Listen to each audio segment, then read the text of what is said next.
کوئی غیر مقلد نماز جنازہ میں فاتحہ کو فرض کے اگر پیش کرتا ہے اور غیر فرض کو فرض کے آگے پیش کرنا، یہ نمازی کا کام نہیں ہے، اہل سنت کا طریقہ نہیں ہے، یہ شیوہ شریعت نہیں ہے، اس لیے احتیاط اسے کرنی چاہیے۔ میں آخر میں آپ کی خدمت میں خلاصہ عرض کر دیتا ہوں کہ آج کی مجلس میں ہم نے کتنی باتیں کی ہیں۔ نمبر 1، نماز جنازہ میں پہلی تکبیر کے بعد ثنا، دوسری کے بعد درود، تیسری کے بعد دعا اور چوتھی کے بعد سلام ہے۔ دوسری بات، نماز جنازہ میں سورۃ الفاتحہ سے لے کر والناس تک قرآن کریم کی کوئی سورت پڑھنا بھی درست نہیں ہے بطور قرآن کے۔ 4، سورۃ الفاتحہ کا پڑھنا رسول اکرم صلی اللہ علیہ وسلم سے نماز جنازہ میں ثابت نہیں ہے۔ الحمدللہ والصلاة والسلام على رسول اللہ۔ قال اللہ تعالی لقد كان لكم فی رسول اللہ اسوۃ حسنہ۔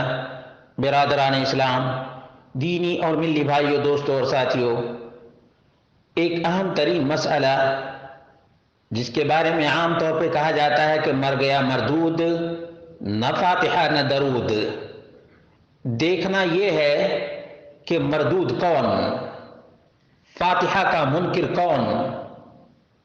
آپ جانتے ہیں کہ اللہ کے رسول صلی اللہ علیہ وسلم کا فرمان بالکل ہی دو ٹوک ہے، لا صلاۃ لمن لم یقرأ بفاتحۃ الکتاب۔ جس نے سورۃ الفاتحہ نہیں پڑھی اس کی نماز نہیں۔ صحیح بخاری 714، صحیح مسلم 595۔ اسی لیے شاہ ولی اللہ محدث دہلوی اپنی عظیم ترین کتاب حجت اللہ البالغہ صفحہ نمبر 28 جلد نمبر 2 پر بیان کرتے ہیں، وَمِنَ السُّنَّةِ قِرَاءَةُ فَاتِحَةِ الْكِتَابِ لِأَنَّهَا خَيْرُ الْأَدْعِيَّةِ وَأَجْمَعِهَا عَلَّمَهَا اللَّهُ تَعَالَى عِبَادَهُ فِي مُحْكَمِ كِتَابِهِ۔ سورہ فاتحہ جنازہ کی نماز میں پڑھنا مسنون ہے، چونکہ یہ دعاؤں میں سب سے بہتر اور جامع دعا ہے۔ اللہ تعالیٰ نے اپنے بندوں کو اپنی محکم کتاب میں تعلیم فرمائی ہے۔ دیکھا، معلوم یہ ہوا کہ جتنے لوگ جنازہ کی نماز میں سورۃ الفاتحہ نہیں پڑھتے ہیں وہ سب مردود ہیں، مردود نوٹ کر لیں۔ شاہ ولی اللہ محدث دہلوی بیان کرتے ہیں جو انگریز کے پیداوار ہیں نا، وہی سورۃ الفاتحہ جنازے کی نماز میں نہیں پڑھتے ہیں۔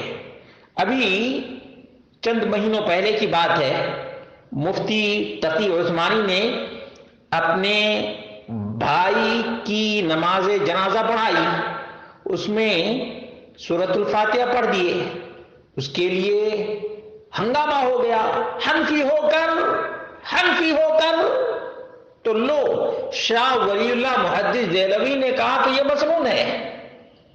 قراءۃ الفاتحہ رکن فی صلاۃ الجنازہ، جنازہ کی نماز میں سورۃ الفاتحہ رکن ہے، رکن، کیونکہ اللہ کے رسول صلی اللہ علیہ وسلم کا واضح ترین فرمان ہے۔ اور عبداللہ بن عباس اہل بیت میں سے ہیں، حبر الامہ مفسر قرآن ہیں، وہ بھی بلند آواز سے سورۃ الفاتحہ جنازے کی نماز میں پڑھا کرتے تھے۔ جب ان سے پوچھا گیا وقد سئل عن ذلك فقال ليعلموا انها سنہ، میں نے جہری قرات اس لیے کی ہے تاکہ لوگوں کو پتا چل جائے کہ یہ سنت مصطفیٰ ہے۔ صحیح البخاری 1249 ہے۔ سنت کا مقصد کیا ہے کہ ان نبی صلی اللہ علیہ وسلم قرأها، نبی کریم صلی اللہ علیہ وسلم نے جنازے کی نماز میں اس کی قرات کی ہے۔ شیخ ابن عثیمین رحمہ اللہ کہتے ہیں والفاتحة فی صلاۃ الجنازہ رکن، جنازہ کی نماز میں فاتحہ پڑھنا رکن ہے۔ نبی کریم صلی اللہ علیہ وسلم کا فرمان ہے لا صلاۃ لمن لم یقرأ بفاتحۃ الکتاب وصلاۃ الجنازہ صلاۃ، جنازہ کی نماز تو نماز ہے۔ اللہ رب العالمین نے فرمایا وَلَا تُصَلِّ عَلَىٰ أَحَدٍ مِّنْهُمْ مَاتَ أَبَدًا فَسَمَّاهَا اللَّهُ صَلَاةً، جنازہ کی نماز کو اللہ رب العالمین نے صلاۃ، نماز قرار دیا ہے، وَلِأَنَّ ابن عباس رضی اللہ عنہما قرأ الفاتحہ لا جنازہ، اور اس لیے بھی کہ عبداللہ بن عباس رضی اللہ عنہما نے جنازہ کی نماز میں سورۃ الفاتحہ پڑھی ہے، اور کہا لِتَعْلَمُوا أَنَّهَا سُنَّةٌ الشرح الممتع جلد نمبر 5 صفحہ نمبر 401۔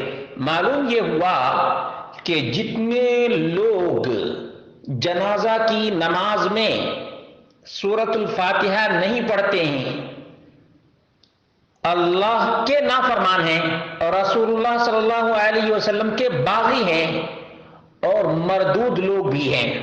مردود کیونکہ مر گیا مردود، نہ فاتحہ نہ درود۔ اگر کوئی آدمی حنفی مسئلہ کے اعتبار سے تشہد اول میں تحیات کے بعد درود پڑھ دے تو نماز باطل ہو جائے گی، نماز باطل ہو جائے گی درود پڑھنے سے، تو مردود کون؟